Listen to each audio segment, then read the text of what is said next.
मित्रांनो, कसा चालू आहे अभ्यास? तर युनिव्हर्सल कोचिंग इन्स्टिट्यूटच्या डिजिटल प्लॅटफॉर्ममध्ये आपलं सर्वांचं मनापासून स्वागत आहे. तर आपण जी म्हणजे सिरीज चालू केलेली आहे की स्कॉलरशिपसाठी सर्वात महत्त्वाचे काय असतात, तर ते असतात स्वाध्याय. तर स्वाध्याय आपण सोडवून घेत आहोत. कालच्या लेक्चरमध्ये 1.1 हा स्वाध्याय सोडवून घेतलेला आहे. आजच्या लेक्चरमध्ये आपण 1.2 हा स्वाध्याय सोडवून घेणार आहोत.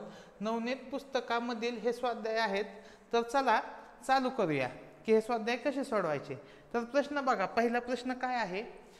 83,643 या संख्येतील 3 या अंकाच्या स्थानिक किमतीतील फरक किती? आता ही संख्या लिहून घेऊया आपण, 83,643. आणि ही संख्या लिहिल्यानंतर आता आपल्याला काय काढायचं की 3 या अंकातील स्थानिक किंमत.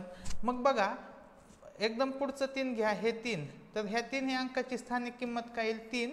आणि पुढे किती शून्य येतील? 3 घरं 1 2 3. ही झाली त्याची स्थानिक किंमत 3,000 रुपये. त्यातून हे 3 वजा करायचं आहे. ह्या 3ची किंमत काय येईल? 3च येईल. मग यांची वजाबाकी काय येईल बघा, शून्यातून 3 गेलं 7, येथे आलं 9 9 2 2,997. पर्याय क्रमांक 2 हे आपल्या प्रश्नाचे उत्तर असेल. पुढील प्रश्न बघूया आपण. बघा प्रश्न काय म्हणतोय, 3x अधिक 2 अधिक y ही 2 अंकी संख्या 66 आहे. जर एकक स्थानी y असेल, येथे y आहे. जर एकक स्थानी y असेल, नाही एकक स्थानी 6 असेल, तर x किती? आता मला सांगा, एकक स्थानी काय आहे? 6. आणि येथे एकक स्थानी काय आहे? y. म्हणजे y ची किंमत किती दिली? 6. मग 66 मधून जर 6 गेलं तर राहिलं किती? 60. म्हणजेच 3x ची किंमत किती असेल? 3x ची किंमत असेल 60. मग x किती असेल? 60 भागिले 3. 3 1 3, 3 2 60, भाग्याला 2 आलं उत्तर 20. म्हणजे x ची किंमत किती आली? x ची किंमत आली 20. तर असं सहज सोप्या पद्धतीने हे गणित सुटतं. पर्याय क्रमांक 1 हे याचे उत्तर येईल. पुढील प्रश्न बघूया आपण. प्रश्न क्रमांक 3. 2p व q ही 2 अंकी संख्या 17 आहे. म्हणजेच ही 2 अंकी संख्या आहे आणि ती किती आहे? 17 आहे. एकक स्थानी 7 असेल, येथे एकक स्थानी काय आहे? q. q ची किंमत किती दिली? q ची किंमत दिली 7. मग आपण 17 मधून 7 वजा केले तर राहतं किती? 10. बरोबर. म्हणजेच काय, 2p ची किंमत किती असणार? 2p ची किंमत असणार 10. म्हणजेच p ची किंमत किती येणार? 10 भागिले 2. 5चा भाग गेला, p ची किंमत आली 5. पर्याय क्रमांक 3 आपल्या प्रश्नाचे उत्तर असेल. पुढील प्रश्न बघूया आपण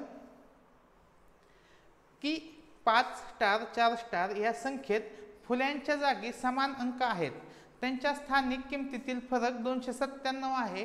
तर फुल्यांच्या जागी अंक कोणता असेल? तर बघूया आपण. बघा, येथे ही संख्या आहे आणि आपल्याला हे ज्या फुल्या आहेत त्यातील फरक किती दिला आहे? 297. आणि आपल्याला विचारले की यामध्ये अंक कोणते असतील. तर बघा, तुम्ही पर्यायाने पण जाऊ शकता. एक दोन मेथड शिकवतो मी तुम्हाला. बघा की आपण येथे जर x म्हणलं तर ही काय येईल? 100x. ही काय येईल? इथली किंमत येईल 100x याची किंमत. आणि याची किंमत काय येईल? x. 100x मधून x गेलं किती येतं? 99x. 99x चीच किंमत किती दिली? 297. बरोबर. मग x बरोबर काय येईल? 297 भागिले 99. कितीचा भाग जाईल? 9चा भाग जाईल. इथं आला 11. 9 त्रिक 27. 9 त्रिक 27. 33 भागिले 11. 33 भागिले 11 म्हणजेच 11 त्रिक 33. x ची किंमत आली 3. ही एक पद्धत झाली. दुसरी एक पद्धत सांगतो की ज्यावेळेस अशा पद्धतीचं गणित येतं त्यावेळेस आपण काय करू शकतो की येथे काय आहे? 1 ही किंमत येथे ठेवूया आपण 1. मग इथं 0 0 आणि इथं पण 1 येणार. 100 मधून 1 गेलं किती येतं? 99. पण आपलं प्रश्नात उत्तर काय म्हणलंय? 297. म्हणजे 1 येईल का? 1 येणार नाही.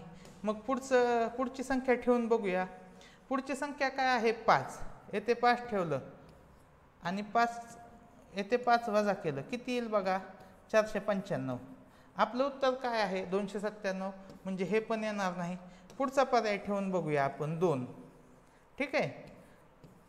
200 मधून 2 गेलं किती येतं? 198, पण आपलं उत्तर किती आहे 297, म्हणजे हा पण पर्याय येणार नाही. पुढील पर्याय ठेवून बघूया आपण 3. येथे आलं 300, 300तून 3 गेलं काय आलं 297, म्हणजे आपलं उत्तर काय आलं पर्याय क्रमांक 4. ही झाली सेकंड मेथड. ही फर्स्ट मेथड, ही पहिली मेथड, ही दुसरी मेथड, आणि मी जी तिसरी मेथड सांगणार आहे ती सर्वात सोपी आहे, मेथड 3. त्याच्यासाठी आपण हा फळा पुसून घेऊया म्हणजे तुम्हाला समजेल. ठीक आहे, मेथड 3 सांगतो.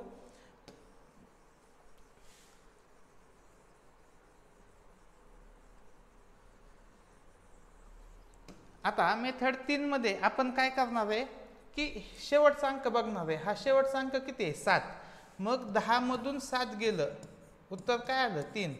आपलं उत्तर काय येणार 3. म्हणजे जे शेवटचा अंक आहे, जो शेवटचा अंक आहे, अशा पद्धतीच्या गणितामध्ये जो शेवटचा अंक आहे इथं 297 मधला एकक स्थानचा अंक काय आहे 7, तो अंक 10 मधून वजा करायचा, किती येतं 3, ते आपलं उत्तर. तर बघा एकदम सहज पद्धतीने मी तुम्हाला तिन्ही मेथड सांगितलेले आहेत. पुढील प्रश्न बघूया आपण. बघा संख्या भली मोठी दिलेली आहे 57,83,542. या संख्येमध्ये 4 या अंकाची स्थानिक किंमत किती. मग 4 कुठे दिले बघा, येथे दिले. 4 म्हणजेच 42 दिले. 42 मधलं आता स्थानिक किंमत काढायची म्हणजे 2 जाणार 0 येणार. 4 ह्या अंकाची स्थानिक किंमत किती आहे 40. मग 40 कसं लिहितो आपण, 4 गुणिले 10. मग 10 वर कोणताच घात नाही, म्हणजे कोणता घात असतो 1. ठीक आहे, म्हणजे काय उत्तर येईल पर्याय क्रमांक 4 आपलं उत्तर येईल. 4 गुणिले 10चा पहिला घात. पुढील प्रश्न बघूया आपण की 53.436 या संख्येत 4च्या उजवीकडील, आता 4च्या उजवीकडे कोणतं आहे, हे वालं 3 आहे पॉइंट वालं, म्हणजे 0.03 आहे 4च्या उजवीकडे. उजवीकडील 3 या अंकाची स्थानिक किंमत 4च्या डावीकडील 3च्या किती पट आहे. आता 4च्या डावीकडील जे 3 आहे त्याची स्थानिक किंमत काय आहे 3 आहे. यांची पट विचारली तर यांची पट अशी लिहितो, अशा पद्धतीने लिहितो आपण. मग मला सांगा की वर पॉईंटमध्ये आहे, पॉईंट घालवायचा आहे आपल्याला, तर खाली काय करतो आपण की किती पॉईंट आहेत, किती घरं पॉईंट आहेत, 2 घरं आहेत. मग इथं 3 लिहितो आपण आणि खाली 100 लिहितो, बरोबर, 100ने भागतो. मग 3 ला 3 जाईल, येईल काय 1/100. आता पर्यायामध्ये बघितलं तर 1/100 कुठंच नाही. ठीक आहे, 1/100 कुठंच नाही. मग कसं काढायचं बघा की 1/100 म्हणजेच काय, 1/10चा कितवा घात असतो 100, दुसरा घात असतो. मग 1/10चा दुसरा घात आहे का कुठं, बघा हा 10चा दुसरा घात आहे, 1/10चा दुसरा घात नाही. येथे 1/10चा पहिलाच घात आहे, म्हणजे हे पण येणार नाही. आता 1/10चा इथं वजा दुसरा घात आहे, म्हणून हे पण येणार नाही. मग आता 10चा दुसरा घात आहे, तो छेदस्थानचा आहे, तो अंशस्थानी काय होईल 10चा वजा दुसरा घात. पर्याय क्रमांक 4 हे आपल्या प्रश्नाचे उत्तर येऊन जाईल. ठीक आहे, असं सहज सोप्या पद्धतीने घातांकाचे नियम तुम्हाला माहीत असतील तर तो प्रश्न सुटेल. बघा पुढीलपैकी कोणत्या संख्येतील 4 व 5 या अंकांच्या स्थानिक किमतींची बेरीज सर्वात जास्त आहे. तर बघूया आपण. बघा काय करायचं आपण की 4 आणि 5 जिथं आहेत बाकीचे अंक 0 करून टाकायचे, म्हणजे 7, 5, 8, 4 ही संख्या आहे. तर 7ला 0 करा, 5, 8ला पण 0 करा, म्हणजे ही संख्या किती झाली हो, ही संख्या झाली 504. दुसरी संख्या बघू. मग येथे पण 7 आणि 8ला 0 केले तर 7, 8, 5, 4, येथे 0, 0, 5, 4 म्हणजेच काय आलं 54. पुढील संख्या बघा, 7 आणि 8ला 0 केलं आपण तर काय संख्या बनेल 7, 5, 4, 7, 5, 4, 8. येथे 7 आणि 8ला 0 केलं तर 0, 5, 4, 0 म्हणजेच काय येईल 540. आणि शेवटचं बघूया आपण, 7, 8, 4, 5, 7 आणि 8ला 0 केलं 0, 0, 4, 5 म्हणजे येते किती येईल 45. मग मला सांगा सर्वात मोठी संख्या कोणती येईल 540. पर्याय क्रमांक 3. सर्वात लहान संख्या जर विचारलं असतं तर आपलं उत्तर काय आलं असतं पर्याय क्रमांक 4.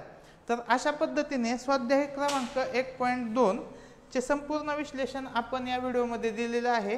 पुढील व्हिडिओमध्ये आपण स्वाध्याय 1.3 सोडून घेणार आहोत। तर असेच व्हिडिओ पाहण्यासाठी आणि स्कॉलरशिपची परीक्षा सोपी बनवण्यासाठी आपला चॅनल सबस्क्राईब करा आणि आपले जे काही मित्र असतील त्यांना पण कळवा। धन्यवाद।